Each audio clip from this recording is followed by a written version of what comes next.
வணக்கம். மலரட்டும் வசந்தம் இந்த நிகழ்ச்சிக்கு உங்கள் அனைவரையும் அன்போடு வரவேற்கிறேன். கண்ணதாசன் கூறும்பொழுது கூறுவார், உலகில் நீ உயர்ந்த இடத்தில் இருக்கும் பொழுது உலகமே உன்னை மதிக்கும், நீ உன் நிலை விட்டு கீழே இறங்கிவிட்டால் உன் நிழலும் உன்னை மிதிக்கும் என்று கூறுவார். இன்று நாம் சுய கௌரவத்தை பற்றி மேலும் பல விஷயங்களை கேட்டு தெரிந்து கொள்ள இருக்கிறோம். நமது அனைத்து கேள்விகளுக்கும் இங்கு பதிலளிக்க வந்துள்ளார் நமது பிரம்மகுமார் சகோதரர் டாக்டர் பாண்டியமணி அவர்கள். இவர்கள் கடந்த 40 ஆண்டு காலமாக ராஜ்யோகாவை பயின்றும் பயிற்றுவித்தும் வருகிறார்கள். பிரம்மா குமாரி இயக்கத்தின் வேல்யூ எஜுகேஷன் துறையின் இயக்குனராய் இருக்கிறார்கள். வணக்கம் பிரதர். வணக்கம். ஓம் சாந்தி. ஓம் சாந்தி. நாம் சென்ற நிகழ்ச்சியில் அடைவதற்கு சக்தி அளிக்கும் பொழுது நம் உள்ளுக்குள்ளே இருக்கக்கூடிய சக்தி எல்லாம் குறைகிறது என்று நீங்கள் கூறினீர்கள். இயல்பானவை என்ன? அதற்கு எப்படி நாம் சக்தி அளிக்க முடியும்? இந்த கேள்வி ரொம்ப அருமையான கேள்வி. நாம் அடைவதற்கு அதிகாரம் அளிக்கும் போது அவை என்னென்ன பலாபலன்களை நமக்கு கொடுக்கின்றன என்பதைத்தான் சென்ற நிகழ்ச்சியில் பார்த்தோம். நம்ம இப்போ இயல்பானவைக்கு நாம் அதிகாரம் அளிக்கும்போது அது நமக்கு என்ன நன்மைகளை அளிக்கின்றது என்பதை தான் பார்க்க போகின்றோம். முதற்கண் நம்ம உள்ளே இருக்கக்கூடிய சக்திகளை அது அதிகரிக்கின்றது. நம்மளுடைய நடைமுறை வாழ்க்கையில் நாம் எந்த செயல்களை செய்ய வேண்டுமானாலும் சரி, இல்லை எந்த காரியங்களை நாம் செய்ய வேண்டுமானாலும் சரி, அதில் நாம் வெற்றிகளை அடைய வேண்டுமென்றால் நம்மளுடைய உள்ளூர் சக்திகள் சிறந்தவைகளாக இருக்க வேண்டும். உதாரணமாக கண்டுபிடிக்கக்கூடிய சக்தி, நிர்ணயிக்கக்கூடிய சக்தி, ஒத்துழைக்கக்கூடிய சக்தி, எதிர்நோக்கக்கூடிய சக்தி, தயாராக இருக்கும் சக்தி போன்ற அனைத்து உள் சக்திகளும் நமக்கு அத்தியாவசியமாக இருக்கின்றன. இந்த சக்திகளை நாம் இழக்கும்போது தான் வலு இழந்தவர்களாக நாம் செய்கின்ற செயல்கள் சிறப்பாக அமைவது இல்லை. ஆக நமது செயல்களின் மூலமாக பல பலன்களை நாம் விரும்பியமாறு நாம் அடைய வேண்டுமென்றால் இந்த உள்ளூர இருக்கின்ற நமது சுய சக்திகள் சக்திசாலிகளாக இருக்க வேண்டும். இயல்பானவைகளுக்கு நாம் அதிகாரம் அளிக்கும்போது, அவைகளை நாம் சக்திசாலிகளாக ஆக்கும்பொழுது இந்த உள்ளூர் சக்திகள் மிகவும் வலுவடைகின்றன. ஆகவே இதனுடைய முதல் பலனை என்னவென்றால், நமது உள்ளூர இருக்கின்ற அஷ்ட சக்திகளும் சக்தி வாய்ந்தவர்களாக ஆகிவிடுகின்றன. இரண்டாவது, எப்படி நமது மனமோ அப்படியே நமது உடலும் அமைகின்றது. உடலை இந்த மனமானது பாதிக்கின்றது. எப்பொழுது நம்மளுடைய மனதின் சக்திகள் அதிகரிக்கின்றனவோ அப்பொழுது நமது உடல் கூட புத்துணர்வு நிறைந்ததாக ஆகிவிடுகின்றது, பலசாலியாகவும் ஆகிவிடுகின்றது, தன்னுடைய குறைபாடுகளிலிருந்து விலகிவிடுகின்றது. பலர் நினைக்கின்றார்கள், நமது குணாதிசயத்திற்கும் இந்த உடல் ஆரோக்கியத்திற்கும் என்ன சம்பந்தம் இருக்க முடியும்? ஏனென்றால் இந்த உடல் பலவிதமான கூறுகளால் ஆகியிருக்கின்றன. பலவிதமான சிஸ்டம் இதில் ஒர்க் பண்ணிகிட்ருக்கு. உதாரணமாக டைஜஸ்டிவ் சிஸ்டம் இருக்குது, ரெஸ்பிரேட்டரி சிஸ்டம் இருக்குது, நம்ம பிளட்டு சர்க்குலேட்டரி சிஸ்டம் இருக்குது. இப்படி பலவிதமான சிஸ்டம் மூலமாக தான் இந்த உடல் இயங்கி கொண்டிருக்கின்றது. ஆனால் இந்த ஒவ்வொரு சிஸ்டமும் இயங்குவதற்கு இந்த குணநலன் மிக மிக அத்தியாவசியமாக இருக்கின்றது. உதாரணமாக நீங்கள் எடுத்துக்கிட்டிங்கனாக்கா, நம்மளுடைய ஹார்ட்டு நல்லா ஃபங்க்ஷன் பண்ணணும்னா அன்பு என்ற குணம் நமக்கு அத்தியாவசியமாக இருக்குது. அதே மாதிரி எப்போ நமக்கு மகிழ்ச்சி என்பது இருக்குமோ அப்போ நம்மளுடைய டைஜஸ்டிவ் சிஸ்டம் ரொம்ப நல்லா ஒர்க் பண்ணும். அதனால்தான் எப்போ நமக்கு ரொம்ப மகிழ்ச்சியாக இருப்போமோ அப்போ நமக்கு பசி என்பது கூட தெரியவே தெரியாது. பசிக்கிறது அதிகமாக கூட எப்போன்னு பார்த்தீங்கன்னா இந்த அன்பு மகிழ்ச்சி என்பது குறைவாக இருக்கும்போது தான். அதனால தான் ஒவ்வொரு குணங்களும் கூட ஒவ்வொரு சிஸ்டத்துக்கும் ரொம்ப அத்தியாவசியமாக இருக்குங்கிறத நம்ம இப்போ தான் கண்டு கொண்டு இருக்கின்றோம். இப்போ நிகழ்காலத்தில் பல ஆராய்ச்சியின் மூலமாக கூட இதை கண்டுபிடித்து இருக்கின்றார்கள். நம்மளுடைய மனநலன் எப்படி இந்த உடல் ஆரோக்கியத்திற்கு அத்தியாவசியமாக இருக்கின்றது என்று.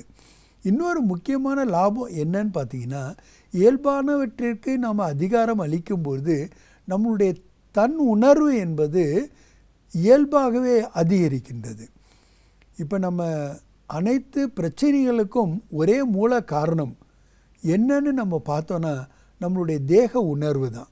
ஆத்மா என்பதை மறந்து தேகம் என்று நினைக்கின்ற காரணத்தினால தான் பலவிதமான எதிர்மறைகள் நடைபெறுகின்றன. இந்த எதிர்மறைகள் நாம் எதை சொல்கிறோன்னா, நம்மளுடைய துக்கத்திற்கு, கவலைகளுக்கு, அல்லது பிரச்சனைகளுக்கு, அல்லது டென்ஷனுக்கு காரணமாக இருக்கக்கூடியதே இந்த 5 விகாரங்கள் தான். அதாவது அதை தீய குணங்கள் என்று கூறுகின்றோம்.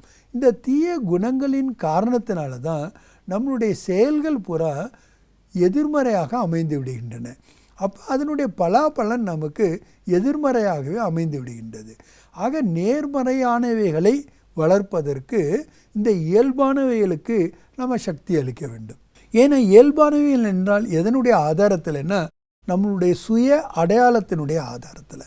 சுய அடையாளம் கூட நமக்கு எதை அறிவுறுத்துகிறது என்றால், நாம் இந்த அழியக்கூடிய உடல் அல்ல, நான் என்றுமே அழியாத நிரந்தரமான ஒரு சூட்சமமான சக்தி.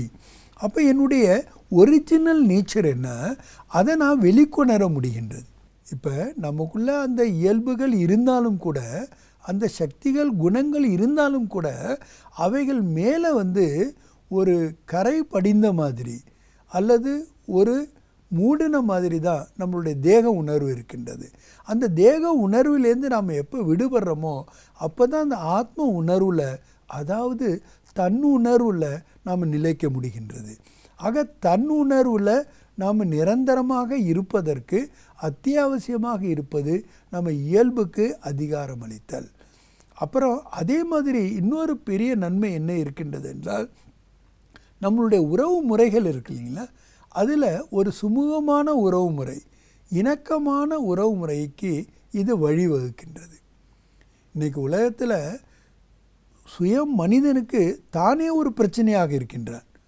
ஏன்னா தன்னுடைய மன எண்ணங்களும் சரி, உணர்வுகளும் சரி, இயல்புகளும் சரி இவனுடைய கண்ட்ரோலில் இல்லை. எப்போதுமே பிறனால் பாதிக்கப்படுகின்றான் அல்லது சூழ்நிலையினால் பாதிக்கப்படுகின்றான். இதுவே எனக்கு ஒரு பெரிய கேள்விக்குறியாக இருக்கின்றது. நம்மளுடைய வாழ்க்கையில் நிரந்தரமான அமைதியையோ மகிழ்ச்சியோ நம்ம அடைய முடியாமல் இருப்பதற்கு இது ஒரு முக்கியமான காரணமாக இருக்குது. இது தனக்குத்தானே உள்ள பிரச்சனை. இன்னொரு பிரச்சனை என்னன்னு பார்த்தீங்கன்னா, சூழ்நிலையோடு நாம் இணக்கம் இல்லாமல் இருக்கிறது. ஏன்னா அதுக்கு பல காரணங்கள் இருக்குது. இயற்கையினுடைய சீற்றங்கள் ஆகட்டும், இல்லை பொல்யூஷன் ஆகட்டும், இது கூட நம்மளை ரொம்ப பாதிக்கின்றது. அது நம்மளுடைய உடலை மட்டும் பாதிக்கலை, மனதையும் பாதிக்கின்றது. இன்னொரு அதிகபட்சமான பிரச்சனை நாளுக்கு நாள் என்ன அதிகமாயிட்டுன்னு பார்த்தீங்கன்னா, இந்த உறவு முறைகளில் இணக்கம் இல்லாமல் இருக்கிறது. ஏற்கனவே நம்ம பார்த்தோம், ஒரு கூட்டு குடும்பமாக இருந்த நாம் கூட மகிழ்ச்சியாக இருந்தோம். ஆனால் இன்றைக்கி நியூக்ளியர் ஃபேமிலியில் இருக்கும்போது கணவன் மனைவி 2 பேருமே சம்பாதித்து நிறைய சம்பாதித்தாலும் கூட, அளவுக்கு மேலே அவங்ககிட்ட செல்வம் இருந்தாலும் கூட, அந்த அன்போ அமைதியோ மகிழ்ச்சியோ சுகமோ குடும்பத்தில் இல்லை. அது நாளுக்கு நாள் குறைந்து கொண்டே வருகின்றது. அது குறைவதற்கு முக்கியமான காரணம் என்னென்னா, இந்த இணக்கமான ஒரு உறவு முறை இல்லாதது தான். அந்த உறவு முறைகளில் இணக்கத்தை கொண்டு வருவது இயல்பானவற்றிற்கு நாம் அதிகாரம் அளிக்கும் போது தான். அப்போ இயல்பானது எது என்பது நமக்கு முதல்ல தெரியணும். அதை தான் நம்ம நேச்சுரல் நேச்சர் என்று கூறுகின்றோம். சில நேரம் நாம் நினைக்கிறோம், யார் தான் கோவப்படல, எல்லாருக்கும் தான் கோவம் வருது. கண்டிப்பாக எனக்கும் வருது. எப்போயாவது சில பேருக்கு குறைவாக வருது, சில பேருக்கு நிறைய வருது, அவ்வளோதான் வித்தியாசம் நினைக்கிறோம். ஆனால் கோவப்படுறது நம்மளுடைய இயல்பான தன்மையாக என்ன? கண்டிப்பாக இல்லை. ஆமாம். எப்படி இல்லைன்னு சொல்கிறீங்க? நிரந்தரமாக இருக்க முடியாது. அது நிரந்தரமாக இல்லை என்பதனால். இப்போ கோவப்பட்டால் கூட அதிகபட்சம் எவ்வளோ நேரம் கோவப்படுறோம்? 5 நிமிஷத்துலேருந்து 10 நிமிஷம் வரைக்கும் தான். 1 நிமிஷம் 2 நிமிஷம் தான் கோவம் இருக்குது. ஆனால் அதனுடைய எஃபெக்ட் வித்தியாசப்படுது. சில பேருக்கு மணிக்கணக்காக இருக்குது, சில பேருக்கு நாள் கணக்காக இருக்குது, சில பேருக்கு வருஷ கணக்காக இருக்குது. சில பேர் தன்னுடைய வாழ்க்கையில் அதை மறக்கவே மாட்டாங்க. அந்த நிகழ்ச்சியை மறுபடியும் நினச்சி அதே கோபத்தை மறுபடியும் தன்னுக்குள்ளே உற்பத்தி பண்ணிக்குவாங்க. ஆனால் இந்த கோபம் என்பது நிரந்தரமான ஒன்று அல்ல. ஒரு குறுகிய காலத்தில் வர்றது தான், குறுகிய காலத்தில் போகிறது தான். ஆனாலும் அதுக்கு நாம் என்ன ஆகிடுறோம்? அடிமையாகி விடுகின்றோம். அதனுடைய பிரதிபலன், அதனுடைய எஃபெக்ட் நமக்கு ரொம்ப காலத்துக்கு இருக்குது. காரணம் என்னென்னா, அந்த இயல்பான தன்மைக்கு நாம் அதிகாரம் அல்லது சக்தி அளிக்காதது தான்.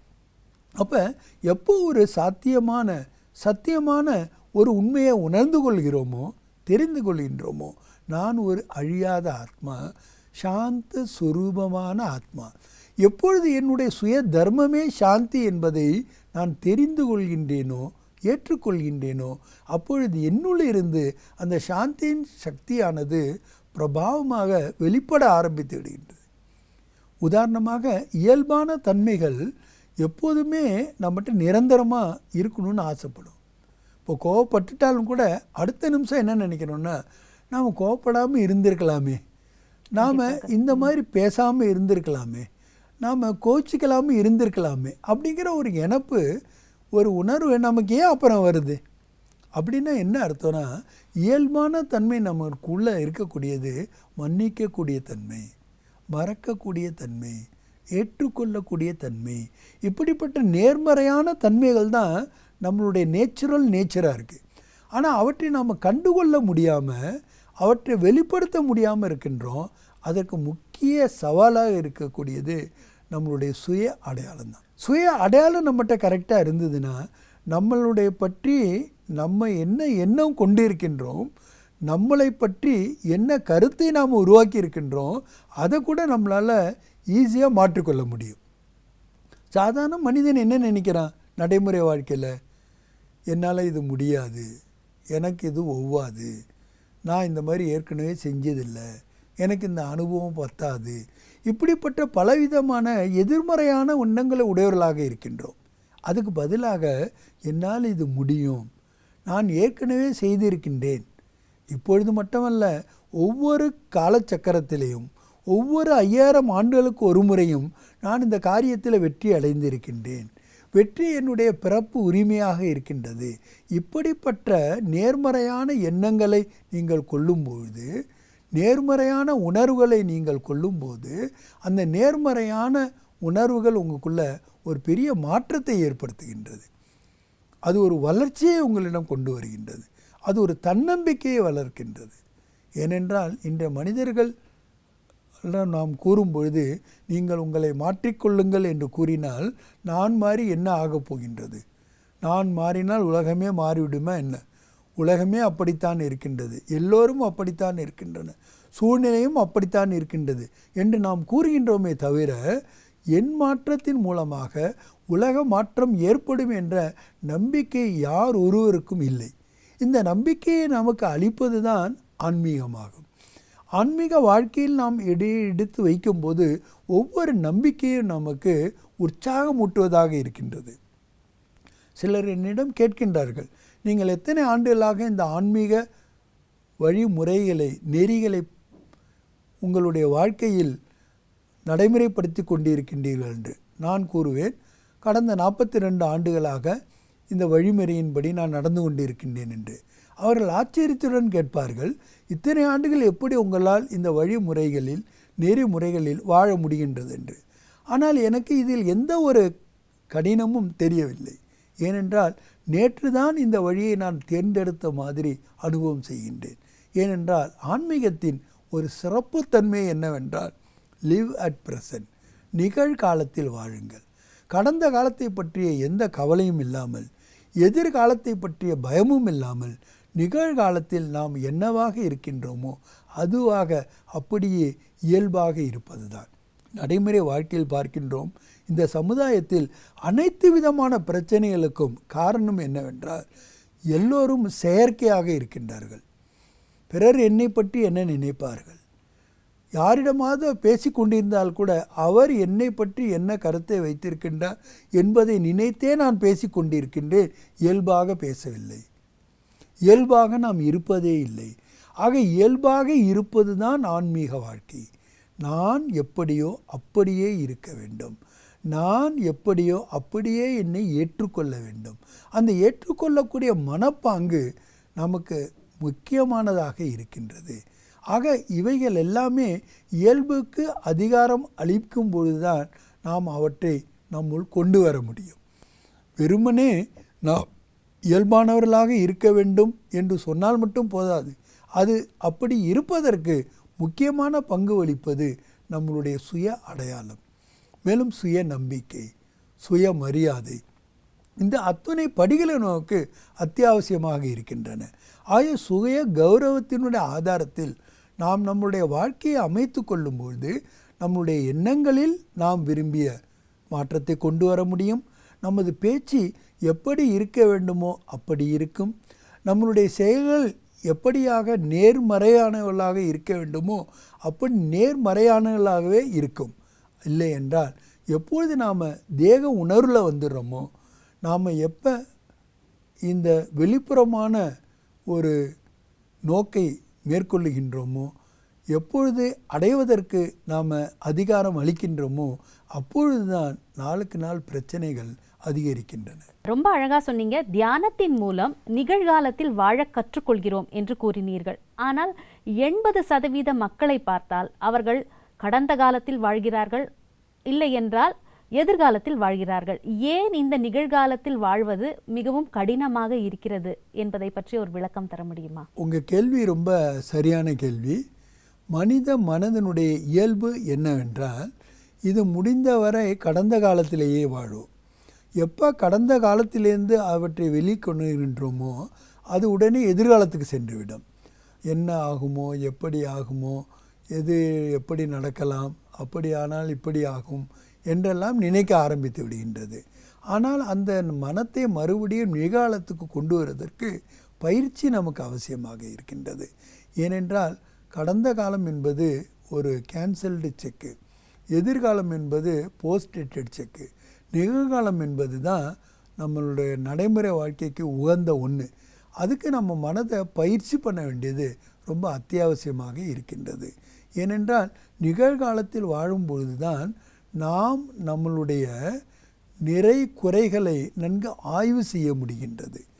நம்ம கடந்த காலத்தில் இருந்தோன்னாக்கா நடந்து விட்டதே என்று வருத்தப்படுறோம். ஆனால் அது முடிஞ்சது தான். இப்போ வருத்தப்பட்டு அதனால் எந்த பயனும் கிடையாது. எதிர்காலத்தை பற்றி பயம் நாம் கொள்கிறோம் அப்படின்னா அதை பற்றிய பயம் நமக்கு தேவையில்லை, வருவது வந்து தான் தீரும். அவற்றை நாம் ஏற்றுக்கொள்ள தான் வேண்டும். ஆக நிகழ்காலம்தான் எதிர்காலமாக உருவெடுக்கின்றது. உதாரணமாக இன்றைய நிகழ்காலம் கடந்த காலத்தினுடைய ஆதாரத்தில் இருக்கின்றது. எப்பொழுது நிகழ்காலம் கடந்த காலத்தினுடைய ஆதாரமாக இருக்கின்றதோ எதிர்காலத்திற்கு கடந்த காலம் எது? நிகழ்காலம். ஆக நிகழ்காலம் நமது சரியானதாக இருந்தால் எதிர்காலம் ஆட்டோமேட்டிக்காக சரியாயிடும். அதனால் நம்ம நிகழ்காலத்தை நம்மளுடைய கட்டுப்பாட்டுக்குள்ளே வைத்துக்கொள்ள வேண்டியது மிக அத்தியாவசியமாகும். அதற்கு தான் நமக்கு ஆன்மீகம் வழிவகுக்கின்றது.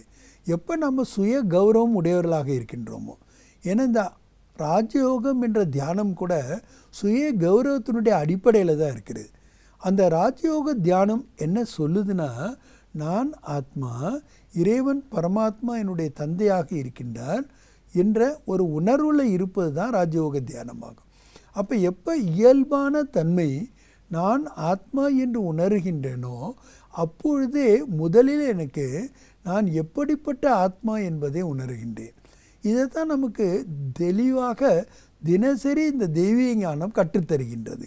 ஆக நான் எப்படிப்பட்ட ஆத்மா? நான் மாஸ்டர் சர்வ சக்திவானாக இருக்கின்றேன். நான் பலகீனான ஆத்மா என்று நினைப்பதில்லை, நான் குறைபாடுடைய ஆத்மா என்று நினைப்பதில்லை. தங்கத்தில் குறை இருக்கலாம், ஆனால் அதனுடைய தரத்தில் குறை இருக்கவே முடியாது. அதே போன்றுதான் ஆத்மாவில் நாம் இப்பொழுது தற்காலத்தில் ஒரு குறைபாடுகளை பார்த்தாலும் கூட அதனுடைய இயல்பான தன்மை என்னவென்றால் அது குறைகளற்ற நிறைகளான ஒரு நிரந்தரமான சக்தியாக இருக்கின்றது. ஆக நான் ஆத்மா மாஸ்டர் சர்வ சக்திவானாக இருக்கின்றேன், அனைத்து சக்திகளினுடைய பிறப்பிடமாக இருக்கின்றேன் என்று நினைக்கும் பொழுது அந்த ஆத்மாவிற்கு சுய தைரியம் என்பது வந்து விடுகின்றது, சுய நம்பிக்கை என்பது வந்து விடுகின்றது. ஆக தான் செய்கின்ற செயல்களில் ஒரு ஆக்கத்தையும் ஊக்கத்தையும் பெற்று அதன் மூலமாக வெற்றியை தன்னுடைய பிறப்புரிமையாக அனுபவம் செய்கின்ற வாய்ப்பினையும் இந்த ஆத்மா பெற்று விடுகின்றது. ஆகவே தான் நிகழ்காலத்தில் நாம் வாழ வேண்டுமென்றால் அதற்கான பயிற்சி நமக்கு தேவையாக இருக்கின்றது. மனதை நமது கட்டுப்பாட்டுக்குள் கொண்டு வர வேண்டி இருக்கின்றது. மனதை அடக்குவது என்பது சாத்தியமல்ல. அதை அடக்கவும் முடியாது. ஆனால் அதை நாம் ஒரு நெறிமுறைப்படுத்த முடியும், அதுக்கு வழிவகுத்து கொடுக்க முடியும். ஏனென்றால் நாம் நடைமுறை வாழ்க்கையில் பார்க்கின்றோம், ஒரு நிமிடமாவது எதையாவது நினைக்காமல் இருக்க வேண்டும் என்று முயற்சித்தால் நம்மால் முடியுமா? கண்டிப்பாக முடியாது. ஏனென்றால் மனதில் நினைவுகள் வந்து கொண்டே இருக்கின்றன, எண்ணங்கள் ஏற்பட்டு கொண்டே இருக்கின்றன. ஆனால் எப்படிப்பட்ட எண்ணங்களை நான் ஏற்படுத்த வேண்டும் என்பதை நிர்ணயிக்கக்கூடிய சக்தி என்னிடம் இருக்கின்றது. எப்படிப்பட்ட எண்ணங்களை நான் தேர்வு செய்ய வேண்டும் என்ற தேர்வு என்னிடம்தான் இருக்கின்றது. இந்த சுய பொறுப்பை நாம் ஏற்றுக்கொள்ளும் பொழுதுதான் அந்த சுய கௌரவம் என்பது நமக்கு நடைமுறை சாத்தியமாக இருக்கின்றது. உதாரணமாக நான் நினைக்கின்றேன், நானும் மாஸ்டர் சர்வசக்திவானாக இருக்கின்றேன் என்று.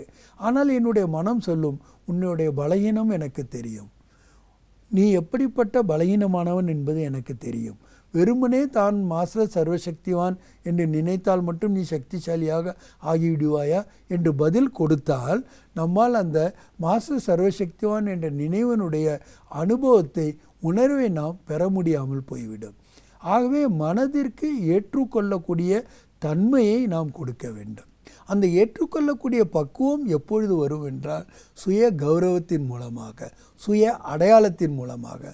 அதனால்தான் நாம் கூறுகின்றோம், சுய கௌரவத்தின் மூலமாகவே நாம் நம்முக்குள் எப்படிப்பட்ட மாற்றத்தை கொண்டு வர வேண்டும் என்று நினைக்கின்றோமோ அப்படிப்பட்ட மாற்றத்தை, அதாவது உயர்வை நம்மால் அடைய முடியும். ஆக இயல்பானவற்றிற்கு நாம் அதிகாரம் அளிக்கும்போது, அதாவது சக்தி அளிக்கும்போது, நம்மளுடைய இயல்பான குணங்கள், சக்திகள் மற்றும் தாரணைகள் வலுப்பெறுகின்றன. அந்த வலுப்பெறும் பொழுது நம்முடைய சுய நம்பிக்கை, சுய தைரியம், சுய தகுதிகள், சுய அடையாளம், சுய திருப்தி அனைத்துமே தன்னுடைய நிலையிலிருந்து மேல் நோக்கி வளர்ச்சியை அடைகின்றது. ஆக நமது வாழ்க்கையில் வளர்ச்சியை நாம் நிரந்தரமாக அடைய வேண்டுமென்றால், ஒவ்வொரு நிமிடமும் அதை அடையக்கூடியதாக நாம் ஆக வேண்டுமென்றால், அதற்கு இந்த சுய கௌரவம் என்பது அத்தியாவசியமாக இருக்கின்றது என்பதைத்தான் நாம் இப்பொழுது பார்த்து கொண்டிருக்கின்றோம். இந்த நிகழ்ச்சியில் ரொம்ப அழகா இயல்பானவற்றுக்கு எப்படி சக்தி அளிப்பதன் மூலம் நம் வாழ்க்கையில் ஒரு முன்னேற்றம் ஏற்படும் என்பதை பற்றி மிகவும் தெளிவாக ஒரு விளக்கம் அளித்தீர்கள். இங்கு வந்தமைக்கு மிக்க நன்றி. வணக்கம். நன்றி, வணக்கம். என்ன நேயர்களே, இந்த நிகழ்ச்சியை பார்த்தீங்களா? இந்த நிகழ்ச்சியில் இயல்பானவற்றிற்கு எப்படி சக்தி அளிக்கலாம் என்று சகோதரர் கூறினார். இயல்பானவை என்றால் நான் அமைதியானவன், நான் மகிழ்ச்சியானவன் என்று நினைப்பதே ஆகும். கோபம் என்பது என் இயல்பான குணம் கிடையாது. நாம் நிகழ்காலத்தில் வாழ கற்றுக்கொள்ள வேண்டும். நம்முள் என்னென்ன மாற்றங்களை கொண்டு வர நினைக்கிறோமோ அதற்கு ஆதாரமாக இருப்பது நமது சுய கௌரவமே. இந்த நிகழ்ச்சி இதோடு நிறைவு பெறுகிறது. மற்றொரு நிகழ்ச்சியில் மீண்டும் சந்திக்கலாம். நன்றி.